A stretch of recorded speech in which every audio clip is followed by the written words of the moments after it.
अब active and passive transport के बाद नेक्स्ट हमारा टॉपिक है pathway of the water in the plants. मतलब प्लांट्स के अंदर जो सेल्स हैं, अब हमें ये तो पता लग गया कि सेल्स के अंदर वाटर जो है वो एक सेल से दूर, प्लांट के अंदर वाटर जो है वो एक सेल से दूसरी सेल के अंदर मूवमेंट करेगा।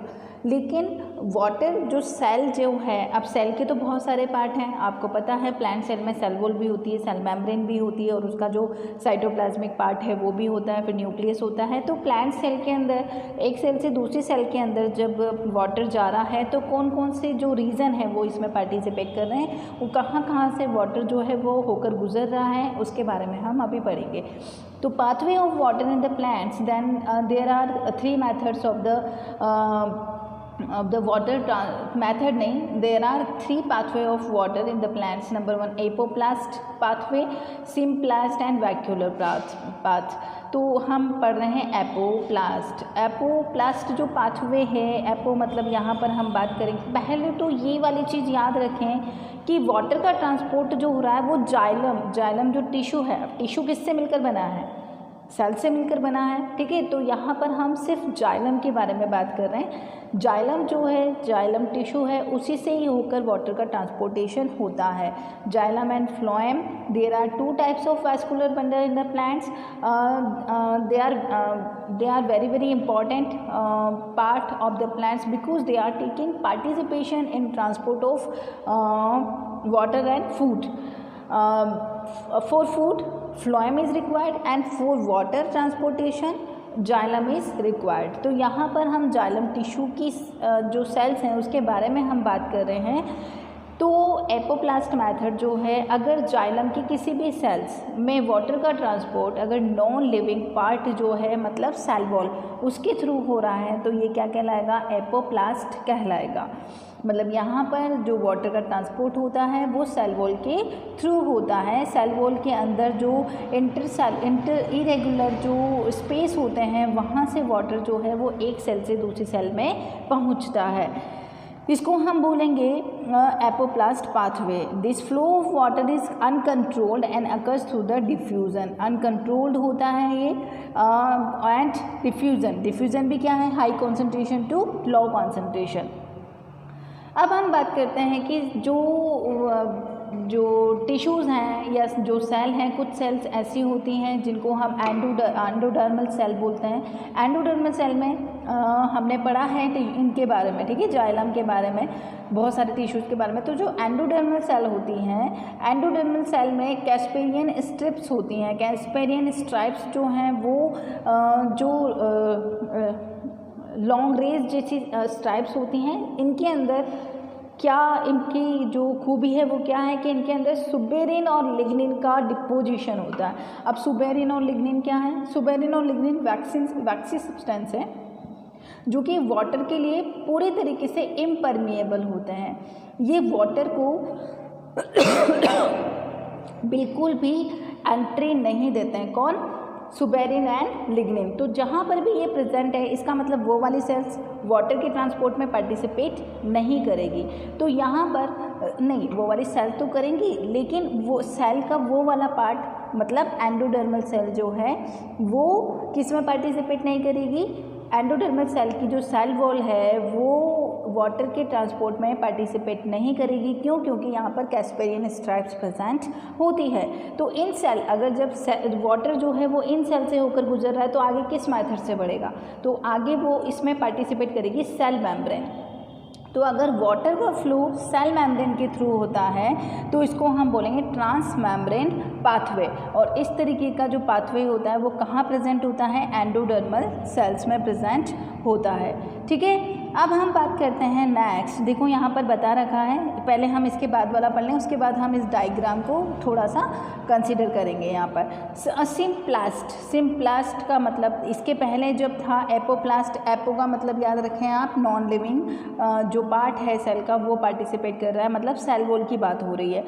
अब हम बात करते हैं सिम्प्लास्ट पाथवे, मतलब यहाँ पर लिविंग जो पार्ट है सेल का वो पार्टिसिपेट करेगा, जिसको कि हम बोलते हैं प्लाज्मोडेस्मेटा। अब व्हाट इज प्लाज्मोडेस्मेटा? प्लाज्मोडेस्मेटा दो सेल्स के बीच में कनेक्शन होता है जिसमें कि जो प्लांट की जो सेल है उसमें उसकी वॉल में क्या हो जाता है, कॉन्स्ट्रक्शन हो जाता है, कॉन्ट्रैक्शन हो जाता है इस तरीके से। जस्ट मैं बताती हूँ, ये इस तरीके से, ये पूरी की पूरी सेल मेम्ब्रेन है, ठीक है, और ये क्या कर रही है, इस तरीके से एक स्ट्रक्चर बना रही है, फिंगर लाइक स्ट्रक्चर, जिसकी वजह से वो क्या हो रही है, एक सेल से दूसरी सेल के बीच में क्या हो रही है, कनेक्ट हो रही है। तो यहाँ पर हम बात करते हैं कि water flow from the one cell to another cell through the plasmodesmata और प्रोटोप्लाज्म। और प्रोटोप्लाज्म जहाँ है, ये कॉन्ट्रैक्शन वहाँ तक अंदर धसे हुए होते हैं जहाँ तक क्या होता है, प्रोटोप्लाज्म प्रेजेंट होता है। तो प्रोटोप्लाज्म तक इन कॉन्ट्रैक्शन की, इस फिंगर लाइक प्रोजेक्शन की एंट्री होती है। वहाँ से जो प्रोटोप्लाज्म है, मतलब वाटर है, वो वहाँ से, जैसे ये मान लीजिए कि ये क्या है, ये एक सेल वॉल है, ठीक है, सॉरी, ये एक सेल है, उसकी मेम्ब्रेन है, उसकी मेम्ब्रेन कॉन्ट्रैक्ट हो गई, मतलब अंदर की तरफ धस गई। तो ये गोलाई थी, ये मैंने इसमें एक एंट्री बना दी, क्या, अंदर की तरफ धस गई। थोड़ा सा मैं इसको यहाँ पर बताती हूँ कि ये सेल मेम्ब्रेन है, ठीक है, ये अभी मैंने गोला बना हुआ है।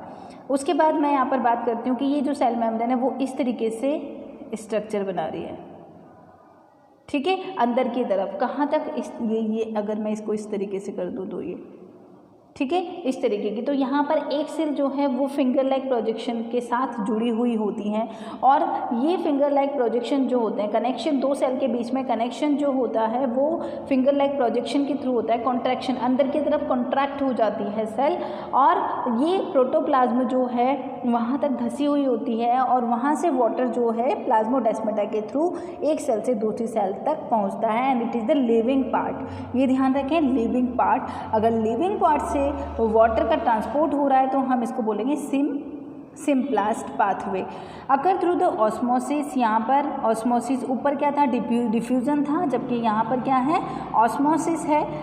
ऑस्मोसिस और डिफ्यूजन में क्या डिफरेंस है, ये ध्यान रखना। ऑस्मोसिस में प्लाज्मा मेम्ब्रेन पार्टिसिपेट करती है। अब यहाँ पर देखो, प्लाज्मा मेम्ब्रेन ही कॉन्ट्रैक्ट हो रही है, तो डेफिनेटली प्लाज्मा मेम्ब्रेन पार्टिसिपेट कर रही है, और प्लाज्मा मेम्ब्रेन के थ्रू वाटर का high concentration to low concentration अगर ट्रांसपोर्ट होता है तो हम उसको ऑस्मोसिस बोलते हैं। जबकि डिफ्यूजन में प्लाज्मा मेम्ब्रेन का होना कोई रिक्वायर्ड नहीं है।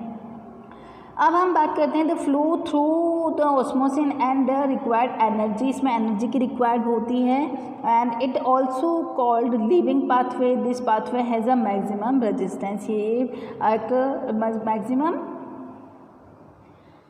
सिम्प्लास्ट और आपको एपोप्लास्ट समझ में आ गया होगा, ठीक है। अब हम बात करते हैं वैक्यूलर पाथवे की। नाम से ही पता लग रहा है वैक्यूल प्रेजेंट होती है। This type of flow of water from one cell to another cell occurs through the plasma membrane and not through the plasmodesmata. यहाँ पर प्लाज्मा मेम्ब्रेन पार्टिसिपेट करेगी, प्लाज्मोडेस्माटा पार्टिसिपेट नहीं करेगा। After plasma membrane the water flows through the tonoplast. अब tonoplast क्या है, vacuole जो है, वैक्यूल क्या है, प्लांट के अंदर बड़ी वैक्यूल प्रेजेंट होती है। डिफरेंस है प्लांट सेल और एनिमल सेल में कि प्लांट सेल के अंदर बड़ी वैक्यूल प्रेजेंट होती है, और ये वैक्यूल जो न्यूक्लियस होता है उसको पुश करती है, इसलिए प्लांट सेल में न्यूक्लियस साइड में प्रेजेंट होता है, जबकि एनिमल सेल में न्यूक्लियस जो है वो बीच में ही प्रेजेंट होता है, सेंटर में ही प्रेजेंट होता है। क्यों? क्योंकि वहाँ पर जो वैक्यूल होती है वो छोटी होती है, जबकि प्लांट सेल में वैक्यूल बड़ी होती है। अब क्यों होती है बड़ी? क्यों? क्योंकि हम प्लांट को जितना मर्जी आए पानी डाल देते हैं खूब सारा, जबकि हमारे एनिमल सेल में तो एनिमल खुद डिपेंड होता है कि उसको कितना पानी चाहिए, जबकि प्लांट्स तो नेचर के ऊपर, हमारे ऊपर डिपेंड है कि हम उनको जितना मर्जी आए पानी डाल देते हैं, तो वो वाटर को स्टोर करके रखते हैं। किस फॉर्म में? किसके अंदर? वैक्यूल के अंदर। तो वैक्यूल की जो सेल मेम्ब्रेन है, वैक्यूल की सेल मेम्ब्रेन नहीं, वैक्यूल की जो मेम्ब्रेन है वो कहलाती है टोनोप्लास्ट, ठीक है। तो this process occurs by the osmosis and it is also requires energy. अगर टोनोप्लास्ट से वाटर का ट्रांसपोर्ट हो रहा है, मतलब वैक्यूल पार्टिसिपेट कर रही है, आप तो सिंपल याद रखें, वैक्यूल अगर वाटर ट्रांसपोर्ट में पार्टिसिपेट कर रही है then it is the vacuolar pathway, ठीक है। अब यहाँ पर एक सिंबॉलिक फॉर्म में बता रखा है, डैश वाला एरो है, एक सिंगल एरो है, और एक एरो इस तरीके से बना हुआ है, ठीक है। तो यहाँ पर इसका मतलब ये अंदर नहीं जा रहा है ज़्यादा, तो इसको हम बोलेंगे एपोप्लास्ट पाथवे। और अगर अंदर की तरफ जा रहा है जिसमें कि साइटोप्लाज्म पार्टिसिपेट कर रहा है तो वो सिम्प्लास्ट है, और डैश से बनाया गया है वैक्यूलर। जो वैक्यूल है बड़ी बीच में सेंटर में दिखाई गई है, ठीक है, ये वाली ये जो वैक्यूल है सेंटर में दिखाई गई है, ये वैक्यूल है और यहाँ से वाटर का ट्रांसपोर्ट हो रहा है, तो वैक्यूलर ट्रांसपोर्ट। अब हम बात करते हैं नेक्स्ट जो है, इसके बाद हमारा जो है फैक्टर्स अफेक्टिंग वाटर एब्जॉर्प्शन, कौन कौन से फैक्टर जो है वो वाटर को अफेक्ट करते हैं। Then this topic will be studied in the next lecture. Till then take care.